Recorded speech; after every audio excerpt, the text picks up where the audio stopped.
Hello everyone, welcome to DL for study. दोस्तों, ये CTET के लिए विशेष महत्वपूर्ण सीडीपी बाल विकास एवं शिक्षा छात्र का सीरीज जो है हम लेके आए हैं, जो कि वन लाइनर के रूप में है। पहला चैप्टर डाल दिया गया है जो कि आपको डिस्क्रिप्शन में मिल जाएगा, और ये दूसरा चैप्टर है जिसको effect of heredity and environment के नाम से जानते हैं। हिंदी में वंशानुक्रम, आनुवंशिकता एवं वातावरण का प्रभाव। ठीक है दोस्तों, ये वन लाइनर के रूप में होगा, जो कि चैप्टर से एक एक तथ्य को कलेक्ट करके आपको दिया जा रहा है। इसके बाद आपके लिए ऑब्जेक्टिव क्वेश्चन भी आएगा। तो दोस्तों, चैनल को सब्सक्राइब कर लीजिएगा और बने रहिए वीडियो में अंत तक। देखिए, आपके लिए सीरीज जो है 2021 सीटेट के लिए बहुत ही इम्पोर्टेंट होने वाला है। देखिए, क्वेश्चन कर रहा है, वातावरण शब्द का प्रयोग उन समस्त बाह्य शक्तियों, प्रभावों तथा दशाओं को सामूहिक रूप से वर्णित करने के लिए किया जाता है जो जीवित प्राणियों के जीवन, स्वभाव, व्यवहार तथा बुद्धि विकास व परिपक्वता को प्रभावित करता है। ये कथन किसने दिया था? ये कथन डगलस के अनुसार जो है यह कथन है, जो वातावरण समस्त जो है प्राणियों के शक्ति दशाओं का वर्णित करता है। नेक्स्ट क्वेश्चन का रहा है माता पिता की शारीरिक एवं मानसिक विशेषताओं का संतानों में हस्तांतरण होना वंशाक्रम है, यह कथन है। तो यह कथन जेम्स ड्रेवर ने दिया था कि माता पिता का जो वंशानुक्रम होता है वो हस्तांतरण जो है बच्चे के मानसिक और शारीरिक रूप में भी विकास होता है। ठीक है।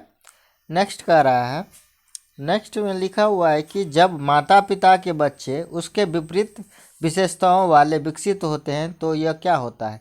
तो इसे हम प्रत्यागमन कहते हैं। जो माता पिता का जो वांशिक होता है या आनुवांशिक होता है वो विपरीत दशाओं में, जैसे अगर माता पिता अच्छे स्वभाव के हैं तो उसका बच्चा गलत स्वभाव का बनना, ये प्रत्यागमन कहलाता है। नेक्स्ट कह रहा है, वंशानुक्रमण व्यक्ति की जन्मजात विशेषताओं का पूर्ण योग है, यह कथन किसने कहा था? तो वंशानुक्रमण व्यक्ति की जन्मजात विशेषता का पूर्ण योग है, यह कथन BN झा के द्वारा कहा गया था, याद रखिएगा। नेक्स्ट कह रहा है, वातावरण किस दृष्टि से सबसे अधिक महत्व है? तो व्यक्तिगत निर्माण की दृष्टि से वातावरण बहुत ही इम्पोर्टेंट रखता है। नेक्स्ट कह रहा है, मनुष्य स्वतंत्र पैदा होता है किंतु वह बाद में सब ओर से जंजीरों से बांध दिया जाता है, यह कथन रूसो का है। दोस्तों, यह बहुत ही इम्पोर्टेंट लाइन है जो कि बार बार ये सीटेट में पूछा जाता है कि मनुष्य स्वतंत्र पैदा होता है किंतु वह बाद में जंजीरों से बांध दिया जाता है, रूसो साहब ने कहा था।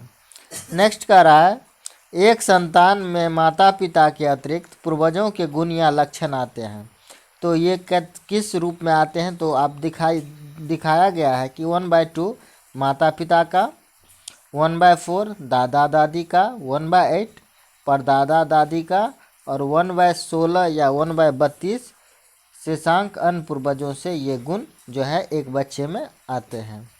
नेक्स्ट कह रहा है, वंश दर वंश या गुण कम होते हैं, तो ये इस रूप में होता है 1/2 1/4 1/8 1/16 और 1/32। ठीक है, इस रूप में जो है आता है। नेक्स्ट कह रहा है, वंशानुगत रोग कौन कौन सा होता है? तो वंध्यता और हेमोफीलिया दोनों वंशानुगत रोग है। नेक्स्ट है, वंशानुगत सिद्धांत के जनक थे, तो वंशानुगत सिद्धांत के जनक जो थे ग्रेगर जॉन मेंडल जो है वंशानुगत सिद्धांत के जनक माने जाते हैं। नेक्स्ट कर रहा है, शिशु की औपचारिक संस्था है, तो शिशु की औपचारिक संस्था विद्यालय को माना जाता है। कौन सी क्षमता वंशानुक्रम जनित है? तो बुद्धि एक वंशानुक्रम जनित क्षमता माना जाता है। नेक्स्ट याद रखिएगा, बालक की प्रारंभिक अवस्था में बालक पर वातावरण का सबसे अधिक प्रभाव होता है घर का जो है माहौल बच्चे पर सबसे ज़्यादा प्रभाव पड़ते हैं। नेक्स्ट कह रहा है, भाषा विकास की शाब्दिक प्रभाव पड़ता है, तो घर में कैसे भाषा बोला जाता है, कैसे रहा जाता है, ये सब बच्चे पर बहुत ज़्यादा प्रभाव पड़ता है। नेक्स्ट कह रहा है, वर्णांध रोगी किस रंग में अंतर नहीं कर पाता है? जिसे आँखों का समस्या होता है, जिसे कलर विजन कहते हैं, वो हरा और लाल को जो है पहचान नहीं पाता है। नेक्स्ट कह रहा है वंशागत एक जन्मजात प्रक्रिया है। नेक्स्ट कह रहा है संतान को माता पिता से जीन प्राप्त होता है। तो संतान को माता पिता से, वहाँ जो हम 1/2 लिखे थे वो कितना हो जाएगा दोस्तों? ये 50% जो है बच्चे को माता पिता से जीन प्राप्त होते हैं। नेक्स्ट क्वेश्चन कह रहा है व्यवहार के रचना तंत्र का निर्माण होता है। तो रचना तंत्र के निर्माण जो होता है वो वंशानुगत पे निर्माण होता है। नेक्स्ट कह रहा है मेंडल का वंशानुगत सिद्धांत प्रकाशित हुई थी, कब हुई थी? तो याद रखिएगा 1866 ईस्वी में मेंडल का वंशानुगत सिद्धांत प्रकाशित हुआ था। नेक्स्ट याद रखिएगा रुचियों, मूल प्रवृत्ति एवं स्वाभाविक आवेगों का स्वास्थ्य विकास हो सकता है। कब विकास होगा? तो वह स्वस्थ विकास जो होगा वह स्वच्छ वातावरण में स्वच्छ विकास होगा। उसका स्वस्थ या स्वच्छ विकास बोल सकते हैं, जो शारीरिक रूप से भी माना जाएगा। नेक्स्ट कह रहा है आँखों व त्वचा का रंग होता है। तो आँखों व त्वचा का रंग जो है पूछा जाए तो आप लिखिएगा फोनोटाइप जो है आँखों और त्वचा का रंग माना जाता है। नेक्स्ट कह रहा है नर क्रोमोसोम है। तो नर क्रोमोसोम माना जाएगा एक्स और वाई को, ठीक है। और मादा क्रोमोसोम जो माना जाएगा वो एक्स एक्स को। जब किसी घर में लड़का होता है तो एक्स वाई होता है और लड़की होती तो एक्स एक्स होता है। नेक्स्ट कह रहा है वंशानुगतता का निर्धारण होता है। जीन्स के द्वारा वंशानुगतता का निर्धारण होता है। नेक्स्ट कह रहा है भ्रूण काल होता है। तो भ्रूण काल आपको 2 से 8 सप्ताह माना जाता है भ्रूण काल के लिए।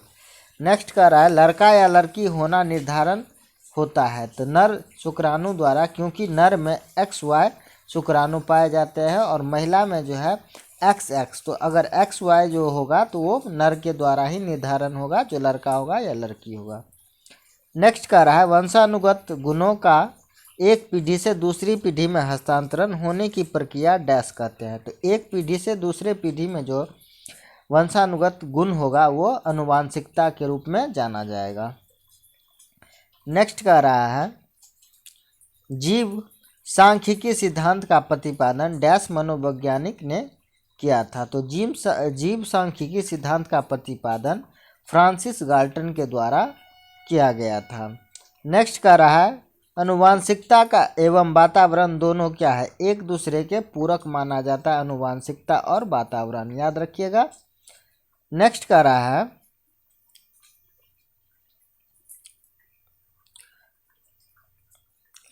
डैश वंशानुगत प्रभाव बालकों पर पड़ता है। तो शारीरिक लक्षणों जो है वंशानुगत प्रभाव बालकों पर पड़ता है। शारीरिक लक्षणों पर प्रभाव, चरित्र पर प्रभाव, बुद्धि पर प्रभाव, ये तीनों रूप में वंशानुगत प्रभाव बालकों पर पड़ जाता है। नेक्स्ट कह रहा है गुणसूत्र होता है। तो गुणसूत्र जो है स्थिर होता है, ठीक है। नेक्स्ट है माता पिता से वंशजों में हस्तांतरित होने वाले लक्षण को कहा जाता है। तो आनुवांशिकता, माता पिता से जो हस्तांतरित होता है लक्षण वो आनुवांशिकता के रूप में जाना जाता है। नेक्स्ट क्वेश्चन कह रहा है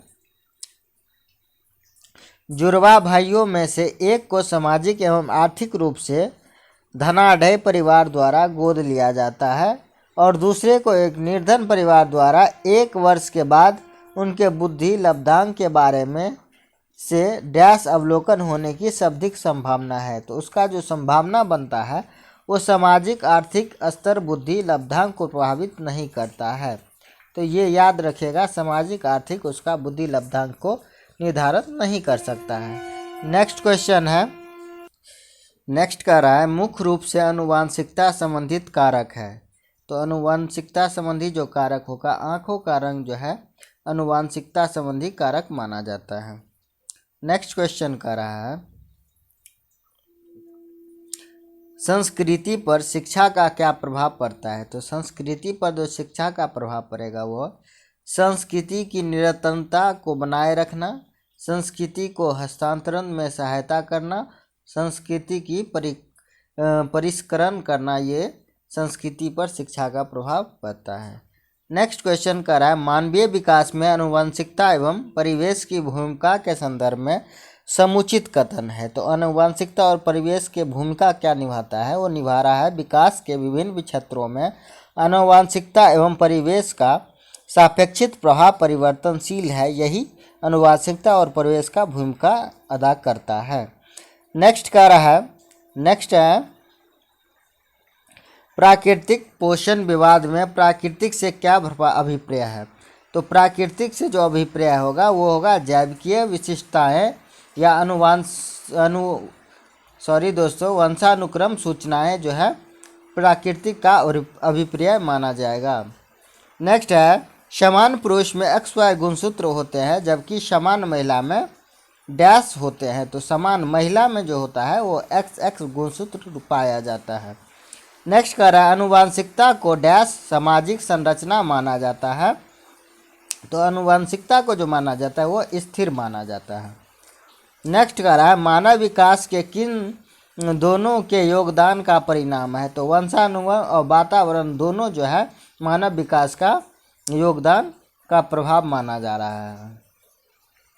नेक्स्ट क्वेश्चन कह रहा है जो व्यक्तित्व एवं बुद्धि में वंशानुगमन की क्या भूमिका है? तो महत्वपूर्ण भूमिका माना जाता है। ठीक है, याद रखिएगा। नेक्स्ट कह रहा है मानव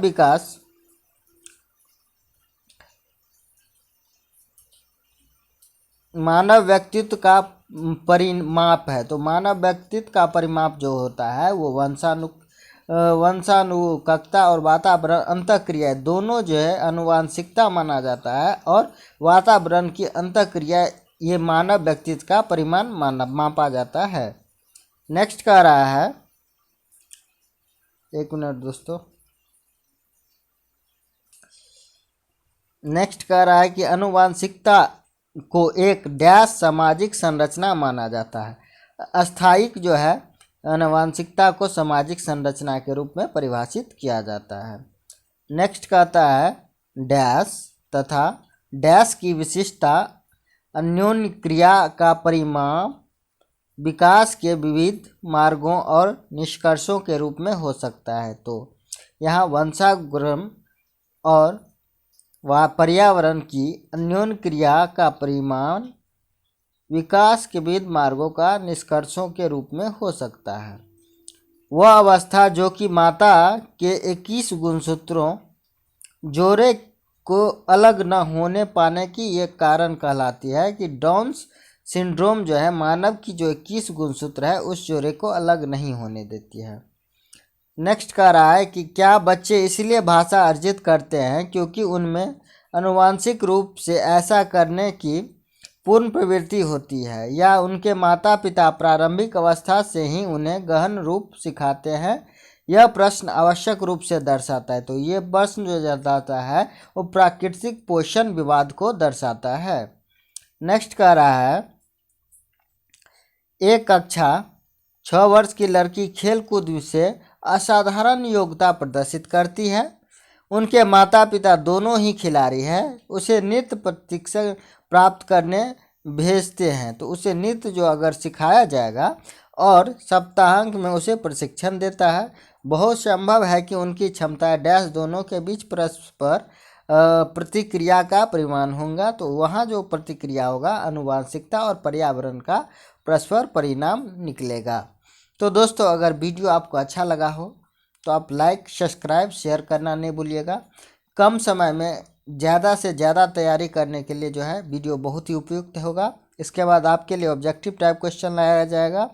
तो आप चैनल पे बने रहिएगा और जिसको ज़रूरत हो उसके आप शेयर करना ना भूलिएगा। जय हिंद दोस्तों, जय भारत।